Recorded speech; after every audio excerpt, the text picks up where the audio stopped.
মাহে রমজানে সারা পৃথিবীর যত মাছ আছে, সামুদ্রিক প্রাণী আছে, সব রোজাদারের জন্য দোয়া করতে থাকে।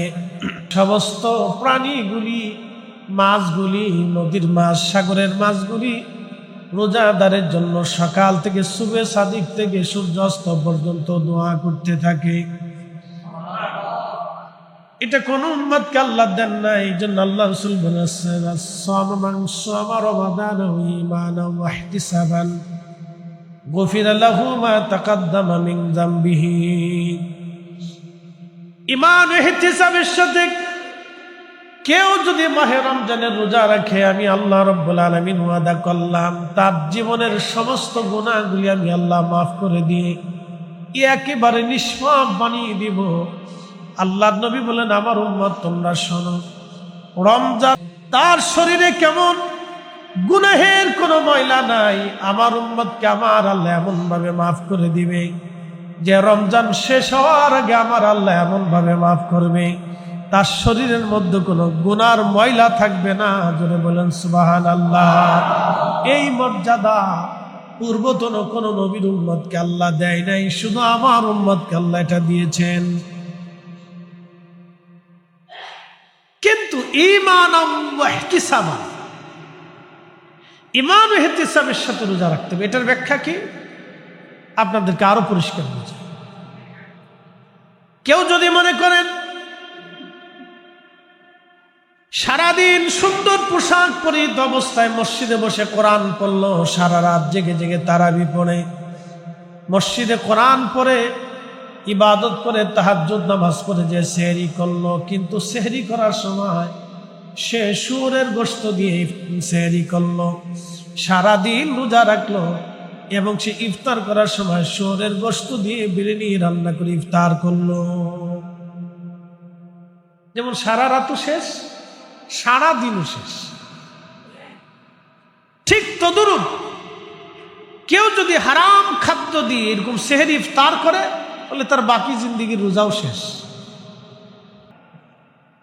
একজন রোজা রাখলো কিন্তু বারে বারে মিথ্যা বলল, সারাদিন না খেয়ে থাকলে যা হবার তাই হবে, কিন্তু কোনো নেকি হবে না। বলে কারণ কি? সে মিথ্যা বলেছে, মিথ্যার কারণে তার রোজা নষ্ট হয়ে গেল।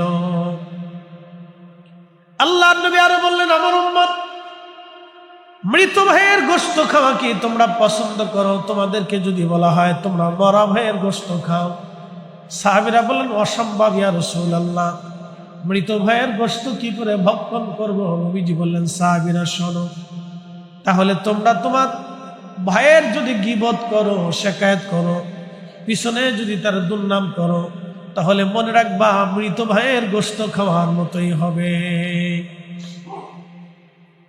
মৃত ভাইয়ের গোশত খাইলে যে অপরাধ হয়, যেমন হয় গীবতকারীর অবস্থা তেমন। তো রোজাও রাখছো, গীবতও করছো, শুধু না খেয়েই থাকবা, কিন্তু রোজার কোনো বেনিফিট হবে না। ঈমান ওয়া ইহতিসাবান, এর সাথে ঈমানদারের সাথে ঈমান ইহতিসাবের সাথে রোজা আদায় হবে না। এই জন্য রোজা রাখার পরে শুধু দেহের রোজা রাখতে হয় না, পেটের রোজা রাখতে হয় না, চোখের রোজা রাখা লাগে, জবানের রোজা রাখা লাগে, হাতের রোজা রাখা লাগে, নফসের রোজা রাখা লাগে। যার অহংকার আছে এবং হিংসা আছে সে নাপাক। এক বাক্যে শেষ। ইন্নাল্লাহা ওয়া মালাইকাতাহু ইউসাল্লুনা আলান নবী ইয়া আইয়ুহাল্লাযীনা আমানু সাল্লু আলাইহি ওয়া সাল্লিমু তাসলিমা।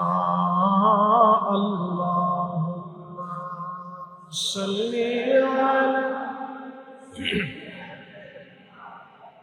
মাওলানা মুহাম্মাদ ওয়া আলা আলি সাইয়্যিদিনা।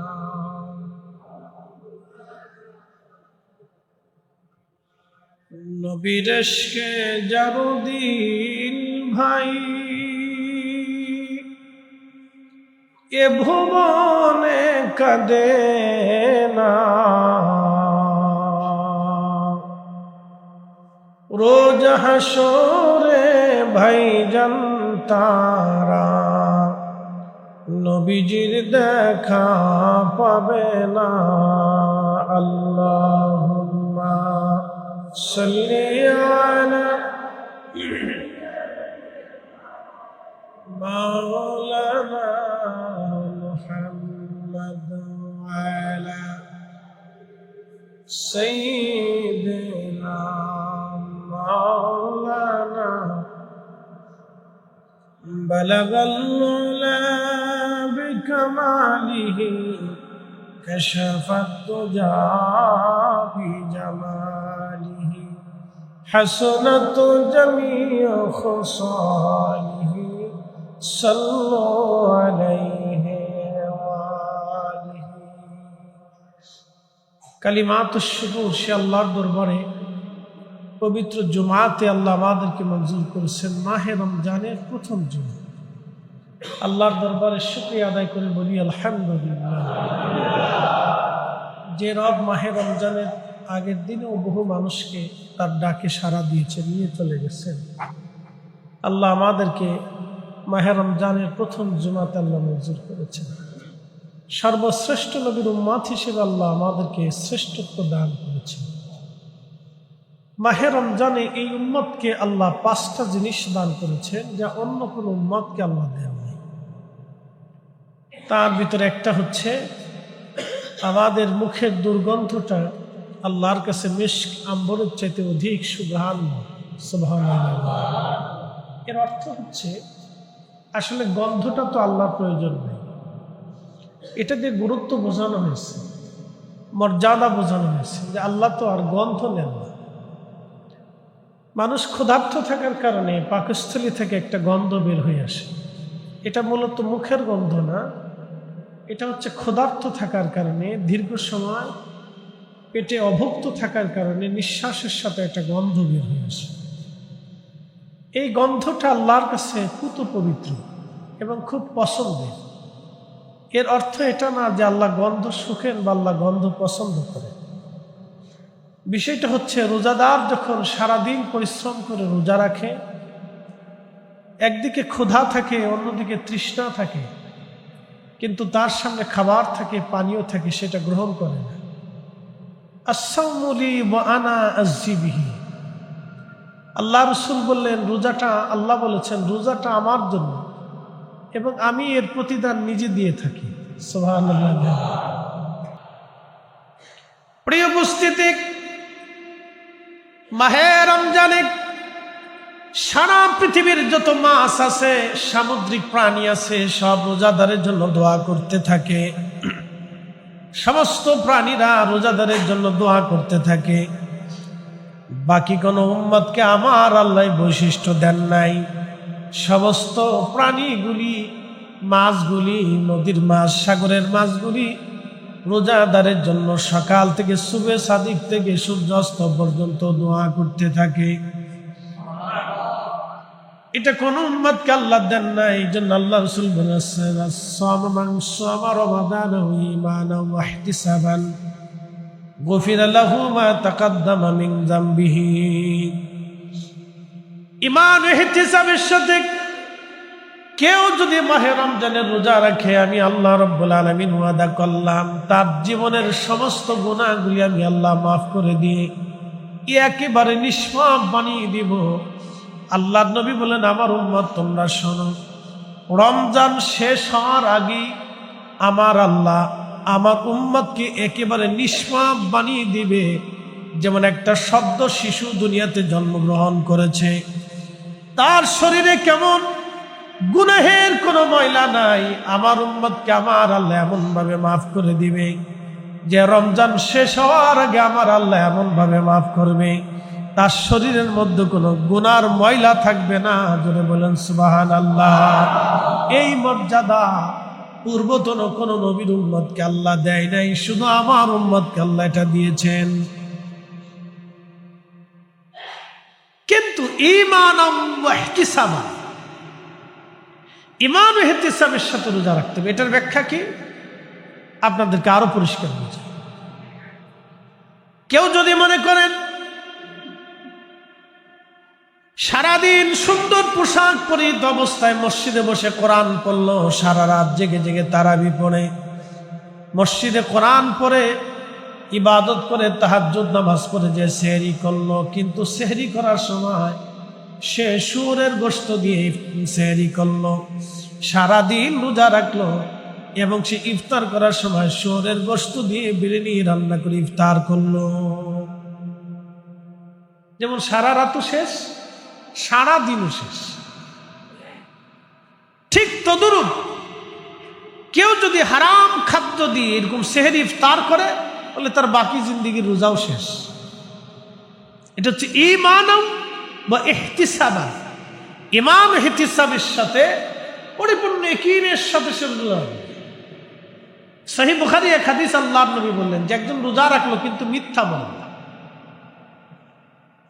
একজন রোজা রাখলো কিন্তু বারে বারে মিথ্যা বলল, সারাদিন না খেয়ে থাকলে যা হবার তাই হবে, কিন্তু কোনো নেকি হবে না। বলে কারণ কি? সে মিথ্যা বলেছে, মিথ্যার কারণে তার রোজা নষ্ট হয়ে গেল। আল্লাহর নবী আরো বললেন, আমার উম্মত মৃত ভাইয়ের গোশত খাওয়া কি তোমরা পছন্দ করো? তোমাদেরকে যদি বলা হয় তোমরা মরা ভাইয়ের গোশত খাও, সাহাবীরা বললেন অসম্ভব ইয়া রাসূলুল্লাহ, মৃত ভাইয়ের গোশত কি করে ভক্ষণ করব? নবীজি বললেন, সাহাবীরা শোনো, তাহলে তোমরা তোমার ভাইয়ের যদি গীবত করো, শিকায়ত করো, পিছনে যদি তার দুর্নাম করো, তাহলে মনে রাখবা মৃত ভাইয়ের গোশত খাওয়ার মতোই হবে। মৃত ভাইয়ের গোশত খাইলে যে অপরাধ হয়, যেমন হয় গীবতকারীর অবস্থা তেমন। তো রোজাও রাখছো, গীবতও করছো, শুধু না খেয়েই থাকবা, কিন্তু রোজার কোনো বেনিফিট হবে না। ঈমান ও ইহতিসাবান, এর সাথে ইমানদারের সাথে ঈমান ইহতিসাবের সাথে রোজা আদায় হবে না। এই জন্য রোজা রাখার পরে শুধু দেহের রোজা রাখতে হয় না, পেটের রোজা রাখতে হয় না, চোখের রোজা রাখা লাগে, জবানের রোজা রাখা লাগে, হাতের রোজা রাখা লাগে, নফসের রোজা রাখা লাগে। তো বাইজিদ বুস্তামি রহমতুল্লাহ আলাইহি হেঁটে হেঁটে যাচ্ছে, তো কুকুর দেখে বাইজিদ বুস্তামি রহমতুল্লাহ আলাইহি তার কর্তা আবার গুছিয়ে ফেলল। কুকুরের জবান খুলে না, বাইজিদ এ সুলতানুল আরিফিন। বাইজিদ বুস্তামির উপাধি ছিল সুলতানুল আরিফিন, আরেফদের সুলতান। বুঝতে পারতেছেন? আরেফ বলতে যে আল্লাহর সাথে পরিচয় হয়েছে। আরেফ একটা মাকাম, তাসাউফের একটা মাকাম, যে আল্লাহর সাথে যার পরিচয় হয়েছে, আল্লাহর সাথে দেখা সাক্ষাৎ হয়, কথাবার্তা হয়, তাকে আরেফ বলা হয়। তো খুব মনোযোগ দিবেন। কুকুর ডেকে বলল, হে সুলতানুল আরিফিন, আমাকে দেখে কাপড় ঘুষানোর অর্থ কি? বলে তুমি নাপাক। কুকুর ডাক দিয়ে বললেন, সুলতানুল আরিফিন শোনেন, শরীয়তের মাসালা হলো আমার শরীর যদি ভিজা থাকে আর আপনার গায়ে যদি কাপড়ের সাথে আমার শরীর লেগে যায়, তাহলে আপনার কাপড়টা 3 বার ধৌত করলে পাক হয়ে যাবে। সুবহানাল্লাহ বলবেন? কুকুর ডাক দিয়ে বলতেছে, বাইজিদ, হ্যাঁ সুলতানুল আরিফিন, মানুষ আপনাকে সুলতানুল আরিফিন বলে থাকে। শোনেন, আমার শরীরে লেগে থাকা নাপাক, আপনি 3 বার কাপড় পানি দিয়ে ধৌত করলে পাক হয়ে যাবে, কিন্তু আপনার অন্তরের মধ্যে যে নাপাক লেগে আছে, হিংসা অহংকারের নাপাক, এই হিংসা, দাম্ভিকতা, অহংকারের নাপাকটা আপনি তামাম পৃথিবীর সাগরের পানি দিয়ে যদি ধৌত করেন, বলেন পবিত্র হবেনি? বাইজিদ বুস্তামি বললেন, না হে কুকুর, কখনোই এটা পবিত্র হওয়ার কথা না। হযরতে বাইজিদ বুস্তামিকে কুকুর ডাক দিয়ে বললেন, তাহলে বাইজিদ বুস্তামি, আগে আপনার অন্তরটাকে সাফ করে নেন, পবিত্র করে নেন, তারপরে বাহ্যিক পোশাক আপনি পবিত্র বানান। বাইজিদ বুস্তামি রহমতুল্লাহ আলাইহি হতভম্ব হয়ে গেলেন। সেখান থেকে জীবনের এমন শিক্ষা তিনি গ্রহণ করলেন, বাকি জিন্দেগির এমন শিক্ষা তিনি গ্রহণ করলেন, যে শিক্ষাটা আজও যুগ যুগ ধরে পঠিত তাসাউফের ভিতরে চলে আসতেছে। প্রিয় উপস্থিতি হাজিরিন, তো সমুদ্রের মাছগুলি রোজাদারের জন্য দোয়া করে, এই জন্য আপনার নফসের রোজা রাখতে হবে, শুধু মাহে রমজান রোজা রাখলে হবে না। এই জন্য আল্লাহ বললেন, হে ঈমানদারেরা, আমি তোমাদের জন্য রোজাকে ফরজ করলাম, কামা কুতিবা আলাল্লাযীনা মিন ক্বাবলিকুম, পূর্ববর্তীদের জন্য রোজা ফরজ করে দিয়েছিলাম। শোনো হে রোজাদার, এই জন্যই রমজান দিয়েছি, লাআল্লাকুম তাত্তাকুন, যাতে তোমরা মুত্তাকি হতে পারো। সেই জন্য আমি মাহে রমজান তোমাদেরকে দিয়েছি মুত্তাকি বানানোর জন্য, তাকওয়াশীল বানানোর জন্য। তাকওয়াশীল বানানোর জন্য মাহে রমজান তোমাদেরকে দিয়েছি হে মুত্তাকি, মাহে রমজান দিয়েছি লাআল্লাকুম তাত্তাকুন, মুত্তাকি বানানোর জন্য। এই জন্য মাহে রমজানে একটা নেকি করা, একটা নফল ইবাদত করা অন্য মাসের একটা ফরজের সমতুল্য। মাহে রমজানে একটা ফরজ ইবাদত করা অন্য মাসের 70টা ফরজ ইবাদতের সমতুল্য। মাহে রমজানে 1 টাকা দান করলে অন্য মাসে 1 টাকা দান করলে 1 থেকে 70 থেকে 700 গুণ পর্যন্ত আল্লাহ বাড়ায় দেয় ইখলাসের কারণে। কিন্তু মাহে রমজানে যদি আপনি 1 টাকা দান করেন, আমার রব আমার আল্লাহ রসুল বলেছেন, তোমরা শুনে রাখো, আল্লাহ বিগৈরি হিসাব, কোনো হিসাব করবে না, একেবারে বিনা হিসাবে আল্লাহ নেকি দিতে থাকবে। এই জন্য রমজান আসছেই আমাদেরকে মুক্ত করার জন্য অধিক ইস্তিগফার করা, আল্লাহর কাছে ক্ষমা চাওয়া, অধিক ইস্তিগফার করা, আল্লাহর কাছে ক্ষমা চাওয়া। এই জন্য অত্যধিক পরিমাণে মাহে রমজানে বেশি বেশি করে, আমি বললাম ঈমানান ওয়া ইহতিসাবান গুফিরা লাহু মা তাকাদ্দামা মিন যামবিহি ওয়া মান কামা সামা ওয়া মান কামা রমাদান ঈমানান ওয়া ইহতিসাবান গুফিরা লাহু মা তাকাদ্দামা মিন যামবিহি। তারাবির নামাজ যথোপযুক্তভাবে সুন্দর মতো তারাবির নামাজ কেউ যদি ঈমান ও ইহতিসাবের সাথে পড়ে এবং রাত্রি জাগরিত হয়ে ইবাদত করে, আল্লাহ রাসূল বললেন, তাহলে শুনে রাখো, তোমার জীবনের পূর্বের সমস্ত গুনাহকে আল্লাহ মিটিয়ে দিবে। এই জন্য রমজান আসছে, এটা যথোপযুক্ত ব্যবহার করবে। এখান থেকে মুত্তাকি হওয়ার জন্য শিখে যেতে হবে। তো খুব মনোযোগ দিবেন। উনি ওনার কিতাবের মধ্যে তিনি লিখতেছেন, পূর্ববর্তী জামানা বনী ইসরাইলের ভিতরে একজন আল্লাহর বান্দা একটানা 70 বছর ধরে আল্লাহর ইবাদত করলেন। 70 বছরের ভিতরে সে মানুষের সাথে কখনো মিশেন নাই, মানুষ তার সাথে মিশে নাই, একাধারে 70 বছর পর্যন্ত ইবাদত করছেন। 70 বছর পরে সে তার খানকা থেকে বের হয়েছে। 70 বছরের ভিতরে সে তার খানকা থেকে বের হয়ে, বুঝতে পারতেছেন যে তার ইবাদতের ধরনটা কত কঠিন ছিল, ওর ইবাদতটা একাধারে 70 বছর। তো খানকা থেকে বের হওয়ার পর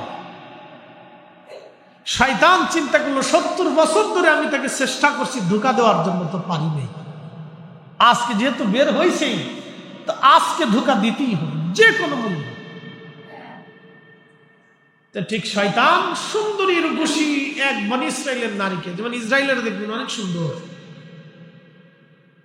তাদের মেয়েরাও খুব চমৎকার, এই সুন্দরী মেয়েকে লালিয়ে নিয়ে আসছে তার সামনে। সুন্দরী মহিলাটাকে তার সামনে নিয়ে আসার পরে এই বুজুর্গ 70 বছর ইবাদত করার পরে তার অন্তরে লালসা এসে গেল। শয়তান দুইজনকে এমন ভাবে ধোঁকা দিল, দুইজনের ভিতরে লালসা এসে গেল। একটা পর্যায়ে 7টা দিন ধরে এই বুজুর্গ জেনা করলো। 7 রাত 7 দিন জেনা করার পরে তার হুঁশ আসছে, আয় হায়, 70 বছর ইবাদত করার পরে আমি 7টা দিন রাত আমি জেনা করে ফেলছি, উপায় কি আমার?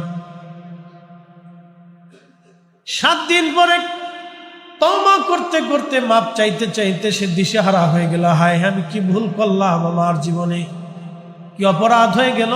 আল্লাহর বান্দা ভুলে তওবার জন্য রওনা হয়ে গেল। দিক বিদিক শূন্য হয়ে যেখানে সেখানে যাইতে লাগলো। ঘুরতে ঘুরতে সে মিসকিনদের মধ্যে পড়ে গেল। এতটাই ক্ষুধার্ত হয়ে গেল, একবারে ক্ষীণ দুর্বল হয়ে গেল, কোনো খাবার তার নাই। একদিন লক্ষ্য করলো 12 জন মিসকিন বসে আছে। সে 12 জন মিসকিনের পাশে যায় বসে গেল। এমন সময় একজন সন্ন্যাসী, একজন লোক 12 জন মিসকিনকে প্রত্যেক রাত্রিবেলা একটা করে রুটি দিত। 12 জন মিসকিনকে প্রত্যেক দিন রাত্রিবেলা একটা করে সে রুটি দিত।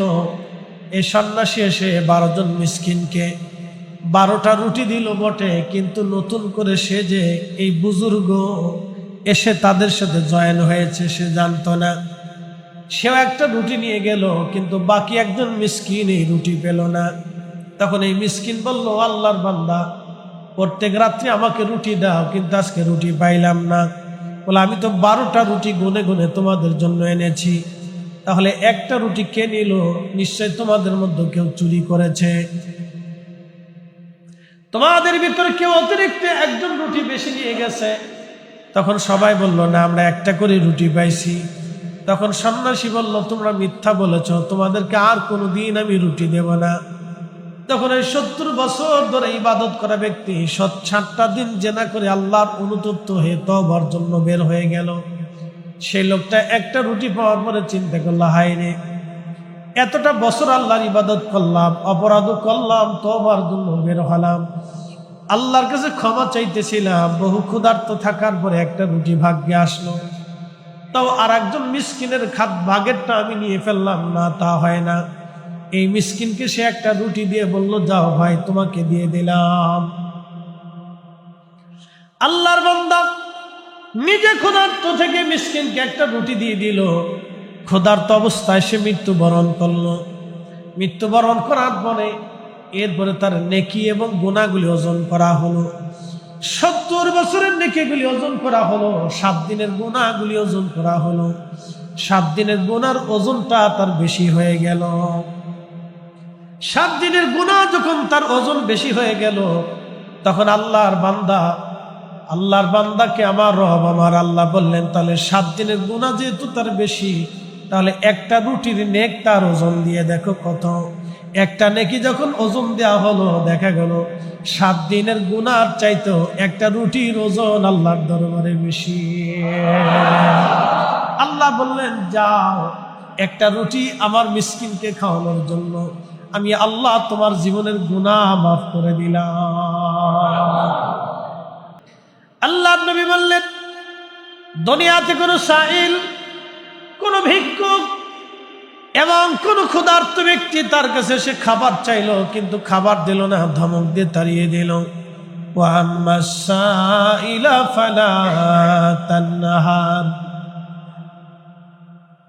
কোন সাইল আসলো, কিন্তু ধমক দিল, তাড়িয়ে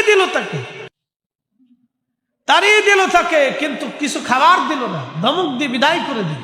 কিয়ামতের ময়দানে তার চেহারা গোশত থাকবে, গোশতবিহীন আল্লাহর সামনে সে দাঁড়াবে। কি ভয়ঙ্কর হবে সেই দিন, চিন্তা করতে পারছেন? এই জন্য কোনো সায়েলকে ধমক দিল না, বললে মোহাম্মতের সাথে বিদায় করে দিল। কারণ মনে রাখবেন, প্রত্যেক রুহকে আল্লাহ সৃষ্টি করেছে এবং প্রত্যেক রুহটাকে আল্লাহ পৃথিবীতে পাঠিয়েছেন পরীক্ষা করার জন্য। যাকে 1000 কোটি টাকা দিয়েছেন, এটাও তার পরীক্ষা। যাকে একেবারে ভিখারি বানিয়েছেন, এটাও পরীক্ষা। যাকে কিচ্ছু দেন নাই, তার পরীক্ষা। যাকে নিগ্র কালো বানিয়েছেন, তাও পরীক্ষা। সাহাবী খুব নিগ্র কালো ছিল, কুৎসিত চেহারা ছিল, বিকট চেহারার অধিকার। মদিনার কোনো মেয়ে তাকে পছন্দ করে না, মদিনার মানুষ তার সাথে আত্মীয়। তো সাহাবী এসে বলতেছে, ইয়া রাসূলুল্লাহ, কুৎসিত কালো নিকৃষ্ট চেহারা আমার নবী গো, আমি কি বেহেশত যেতে পারবো? মানুষ আমার সাথে আত্মীয়তাও করে না, কোনো মেয়ে আমাকে বিবাহ করে না, ইয়া রাসূলুল্লাহ, আমি কি বেহেশত যেতে পারবো? নবীজি বললেন, কেন হে সাহাবী, তুমি তো জান্নাতি। সুবহানাল্লাহ বললেন, সাহাবী তুমি তো জান্নাতি, আল্লাহ তো তোমার চেহারা দেখে ফয়সালা করবেন। ইন্না আকরামাকুম ইনদাল্লাহি আতকাকুম, তোমার আত্মা দেখে ফয়সালা, তোমার তাকওয়া দেখে ফয়সালা করবে, তোমার চেহারা দেখে তো ফয়সালা করবে। তুমি তো জান্নাতি। তো নবীজি নিজে বিয়ে দিলেন মেয়ে দেখে, আল্লাহ রসুল বিয়ে দিলেন, বাসর ঘর রেখে সাহাবী রসুলের সাথে জিহাদে চলে গেলেন। একটা পর্যায়ে সে শহীদ হলেন। নবীজি বললেন, তোমরা জান্নাতি ব্যক্তিটাকে দাফন কাফনের ব্যবস্থা। সুবহানাল্লাহ। প্রিয় উপস্থিতি হাজিরিন, এই জন্য অভুক্ত ক্ষুধার্তকে খাদ্য দান করা, আল্লাহর পথে নিজের অর্থগুলি ব্যয় করা মাহে রমজানে একটা মোক্ষম সময়। আপনার প্রতিবেশী আত্মীয় যেন ক্ষুধার্ত না থাকে, এই বিষয়টা বিবেচনা করা আপনাদের দায়িত্ব। আপনার প্রতিবেশী ক্ষুধার্ত যেন না থাকে। মনে রাখবেন, সম্পদ আল্লাহ দেয়, আবার আল্লাহ নিয়ে যায়। সম্পদ আমরা দেই না, আল্লাহ দেয়। রিজিক আমরাও দেই না, আল্লাহ দেয়। আমরা কেউ রিজিকের ফয়সালা করি, আল্লাহ ফয়সালা। একাধারে বাংলাদেশে 4 বছর যদি বৃষ্টিপাত না হয়, তো জাতিসংঘ কেন সারা পৃথিবী এই 18 কোটি মানুষের খাদ্যর সংকট মিটিয়ে দিতে পারবে? যদি বাংলাদেশে একাধারে 4 বছর বৃষ্টিপাত না হয়, জাতিসংঘ কেন সারা পৃথিবীর খাদ্য ভাণ্ডারও আমাদের এই খাদ্য সংকট মিটিয়ে দিতে পারবে না? মনে রাখবেন, খাদ্য আমরা দেই না, আল্লাহর আকাশ থেকে বৃষ্টি হয়, আল্লাহ আমাদেরকে দেয়। রিজিক আমরা দেই না। এই জন্য আপনার প্রতিবেশী, আপনার আত্মীয় রিজিকের জন্য কষ্ট পাবে, আর আপনি খেয়ে অনেক বড় নামাজ পড়ে আল্লাহকে ডাকতে থাকবেন। হেরেমে কাবা শরীফ ধরেও যদি ডাকেন তাও কবুল হবে না। মনে রাখবেন ইবাদত, এই কথা সারা জীবন মনে রাখবেন। আপনি হেরেম কাবা ধরেও যদি কান্দেন তাও কবুল হবে না, আপনার আত্মীয় প্রতিবেশী যদি ক্ষুধার্ত থাকে। আল্লাহ সবাইকে খাবার দেয়, কি হিন্দু, বৌদ্ধ, খ্রিস্টান, নাসারা, শিখ, বেঈমান, নাস্তিক, সবাইকে আল্লাহ খাবার দেয়। আল্লাহ কাউকে অভুক্ত রাখেন, সবাইকে আল্লাহ দান খাবার দেন, বন্টন করে। কিন্তু যারা দান করে, আল্লাহ তাদের রিজিককে বাড়ায়। সে খ্রিস্টান হলেও বাড়ায়, ইহুদি হলেও বাড়ায়, বৌদ্ধ হলেও বাড়ায়, হিন্দু হলেও বাড়ায়।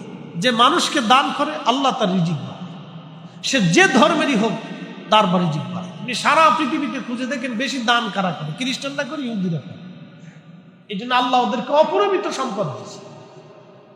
সারা ওয়ার্ল্ডে দেখবেন, সারা পৃথিবীতে যেখানে দুস্থ বিপদগ্রস্ত মানুষ আছে, ওদের এক শ্রেণীর মানুষ দেখবেন তাদেরকে সাহায্য করে, আর এক শ্রেণীর যুদ্ধ করে। তাদের ভিতরে ভালো মন্দ মিলেই পৃথিবী। এক শ্রেণী দেখবেন খুব দান করে, অভাবগ্রস্ত মানুষের পাশে দাঁড়াচ্ছে, দান করতেছে, নিজের উপস্থিত হয়ে দান করে।